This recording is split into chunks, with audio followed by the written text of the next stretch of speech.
Hello friends, मी अश्विनी. माझ्या किचनमध्ये तुमचे स्वागत. आज मी तुमच्याबरोबर धाब्यावर किंवा हॉटेलमध्ये आपण जशी खातो तशी रोटीची रेसिपी घेऊन आलेली आहे. पण एकदा सोप्या पद्धतीने बेकिंग पावडर किंवा बेकिंग सोडा इस्ट न वापरता आपण ही रेसिपी बघणार आहोत. तर चला सुरुवात करूया. इथे मी 1.5 वाटी भरून मैदा घेत आहे आणि 1 वाटी भरून मी गव्हाचे पीठ वापरणार आहे. इथे हेल्दी ऑप्शन म्हणून मी गव्हाचे पीठ वापरलेले आहे. तुम्ही फक्त मैदाही वापरू शकता. यामध्ये मी 1 चमचा भरून साखर घालत आहे आणि चवीनुसार मीठ घालून घ्यायचं आहे.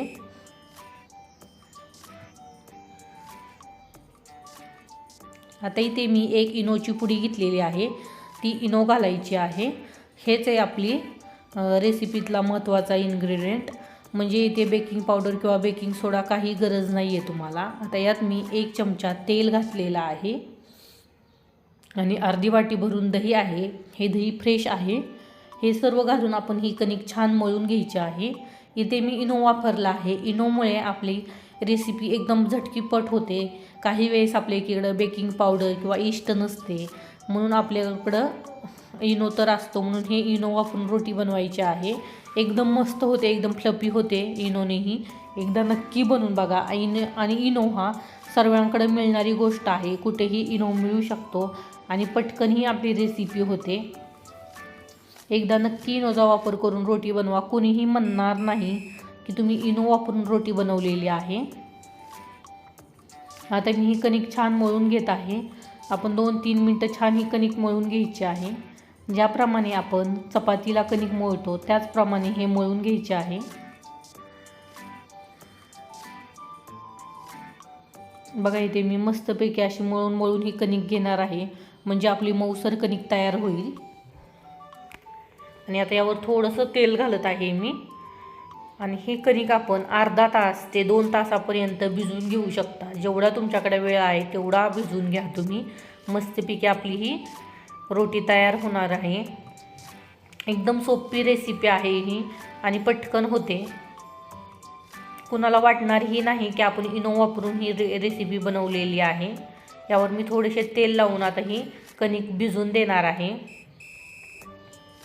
आता मी 1 तासभर हे छान भिजून देणार आहे. यावर झाकण ठेवलेलं आहे मी.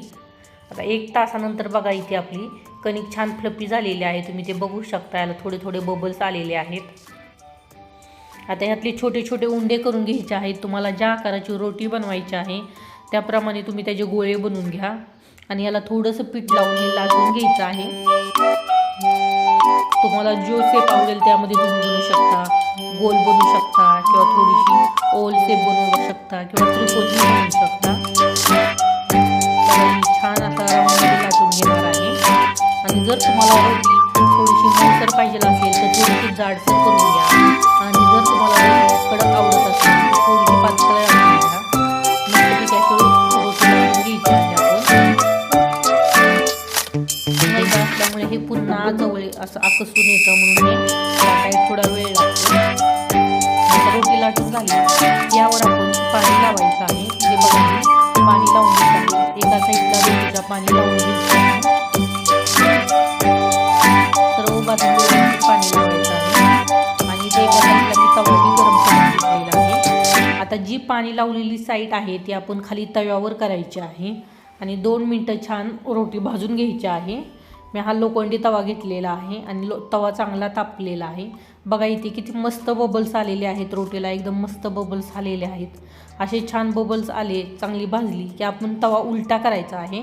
आणि तवा घेताना मी तर दांड्याचा तवा घेतलेला आहे. याला पकडायला असं दांडा आहे.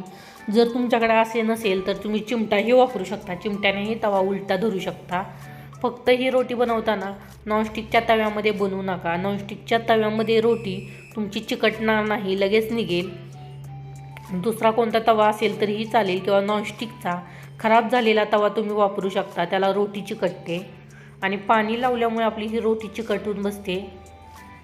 बघा, आता मी काढून घेते ही रोटी आणि काढून झाल्यावरही मी तुम्हाला दाखवते रोटी कशी झालेली आहे. बघा, खालूनही किती सुंदर भाजलेली आहे. मस्त कलर आलेला आहे एकदम खालूनही. खरपूस एकदम छान रोटी भाजलेली आहे. याच प्रकारे मी दुसरीही रोटी भाजून घेते.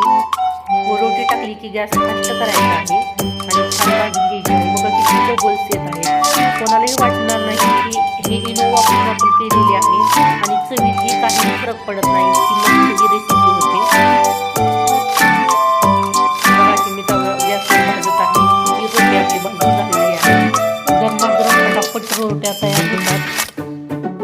आता इथे तव्यावर जर बटर लावलं तर बटर आपलं थोडंसं तव्याला लागतं रोटीला लावलं की, आणि दुसरी रोटी चिकटत नाही. म्हणून इथे एका ताट्यामध्ये रोटी घेतलेली आहे आणि या तळ्याला वरून आपण बटर लावून घ्यायचं आहे. बघा त्याचा वर बटर लावत आहे. गरम रोटी असताना बटर लावून घ्यायचं आहे. तुम्हाला जर नसेल लावायचं तरी अशी खाऊ शकता तुम्ही. आणि यावर मी थोडीशी कोथिंबीर घालत आहे. बघा इथे मस्तपैकी आपली बटर रोटी तयार आहे. एकदम सुंदर, एकदम मस्त टेस्टी अशी आपली रोटी तयार आहे. तर भेटूया पुढच्या रेसिपी बरोबर. तोपर्यंत बाय.